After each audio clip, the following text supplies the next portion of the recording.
예, 제목 그대로입니다. 글쎄요, 국민의당 안철수 후보가 대선판을 흔들 핵심 변수가 될 수 있을까요? 주요 정당이 하나같이 안철수 후보에게 구애를 하고 있는데요. 한번 들어보겠습니다.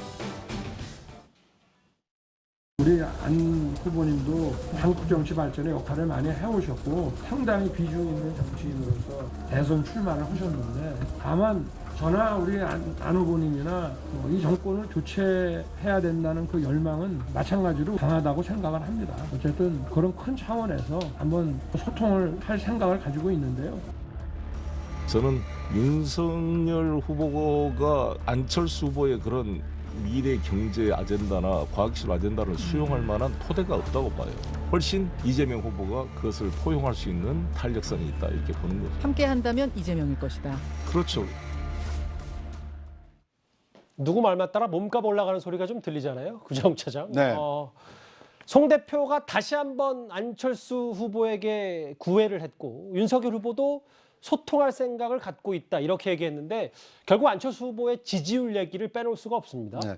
그러니까 이제 지지율이 어떻게 보면 정치인의 어떤 이제 그 몸값을 결정하게 되는데요. 최근에 윤석열 후보 지지율이 하락하면서 안철수 후보 지지율이 높아지다 보니까 이 과거 같으면 이 정권 교체를 위한 보완제 역할을 안철수 후보가 할 수 있는 거 아니냐. 예. 이런 인식이 있었다라면 지지율 상승에 따라서 이제는 정권 교체에 대체제가 될 수 있는 거 아니냐. 상당히 좀 가능성이 좀 높아졌다고 봅니다. 예. 그러다 보니까 야당뿐만 아니라 여당에서도 혹시라도 안 후보가 야당과 국민의힘과 손을 잡게 되면 정권 교체 가능성이 높아질 수 있으니 오히려 여당과도 이 힘을 합할 수 있는 잠재적 후보다. 뭐 이제 선점하기 위한 이런 경쟁. 어떻게 보면 뭐 이런 표현이 적절한지는 모르겠습니다만 안 후보 입장에서 약간 꽃놀이패를 쥐고 있는 어떤 가장 유리한 상황에 처해 있다 이렇게 볼 수 있을 것 같습니다. 예. 안철수 후보는 그런데 정권 교체 주체는 나다. 단일화에 대해서는 일단 뭐 선을 긋고 있죠. 안 후보 한결 목소리가 커졌습니다. 지금 20, 30대가 너무나 어려운 사회 경제적 환경에 처해 있습니다. 그런데 지금 대선에서 거대 양당 후보는 계속 서로 비난하거나 또는 과거에 발목 잡는 그런 말만 하지 청년의 미래, 대한민국의 미래에 대해서 말하고 있지 않습니다. 대한민국의 미래에 대해서 그리고 청년의 정책에 대해서 말하고 있는 유일한 후보가 바로 접니다. 제 진정성이 조금씩 전해지는 것으로 생각합니다. 단일화 생각은 아직 여전하신가요? 저는 당선대로 나왔습니다. 제가 정권 교체해서 반드시 더 좋은 대한민국 만들겠습니다. 정권 교체 주체는 나다. 최근 나온 여론조사 결과 제가 한번 짧게 브리핑을 할까요? 27일부터 28일까지 있었던 여론조사. 이재명 36.8, 윤석열 30.8, 심상정, 안철수. 그런데 안철수 후보가 9.3%입니다. 또 다른 여론조사도 있나요? 여기서도 안철수 후보가 7%. 장현주 변호사님, 이걸 단순히 반사 이익으로만 볼 수 있는지 이 부분이 좀 여러 논평들이 엇갈리더라고요. 네, 그렇습니다. 근데 일단은 시기적으로 봤을 때는 아무래도 이제 양강 후보에 대한 비호감도가 커져가면서 좀 특히나 이제 윤 후보에 대한 지지율이 빠지면서 안철수 후보가 올라가는 좀 성향을 보이고 있기 때문에 아직까지는 사실 자력으로 저렇게 지지율이 오른다기보다는 반사 이익이 있다고 좀 봐야 될 거는 같습니다. 근데 물론 이 지금 추세를 안철수 후보가 어떻게 본인의 것으로 본인의 자력으로 두 자릿대까지 올릴 수 있느냐는 관건으로 남아있지만 우리가 이제 여의도 정거에서 그런 말이 있거든요. 그 목도리 하는 때가 되면 안철수가 돌아온다.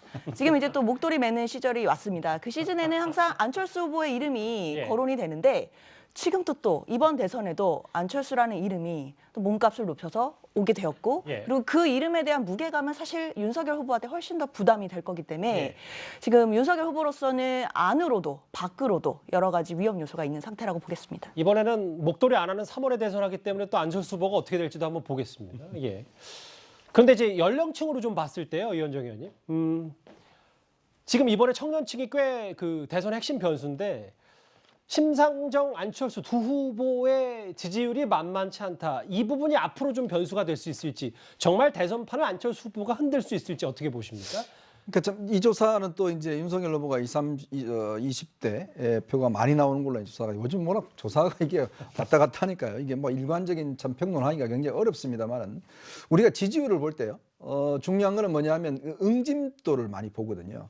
표의 응집도가 얼마나 강한가, 즉 강력한 지지층이 어떻게 버텨주느냐인 것인데 지금 안철수 후보에 대한 이제 장면은 이야기했지만 이게 이제 때가 되면 어떤 면에서 비호감도가 높기 때문에 이동은 하는데 문제는 그 표를 계속 잡고 있을 것이냐, 안철수 후보가 그 어떤 표를 계속적으로 응집력을 강하게 할 수 있을 것이냐, 여기에 이제 상당히 어떤 문제가 있는 것 같습니다. 예. 그렇다 보니까 이게 결국은 이제 제가 볼 때는 대선 국면이 점점 가까워지면서 저는 결국 양강 구도로 갈 또 가능성이 있어요. 지금 아직 이제 60일 남아서 아직까지 이제 이 비호감도 때문에 아직 다른 후보에 대한 이제 지지율을 왔다 갔다 하는데 대선전이 치열해지면 결국은 또 양강 구도로 가는 게 아닌가. 과연 그랬을 때의 안철수 후보 표의 또 응집도, 이거는 제가 볼 때는 역대 선거를 보면 상당히 약해질 수가 있는 거거든요. 아마 그런 변수는 충분히 남아있다고 봅니다. 알겠습니다.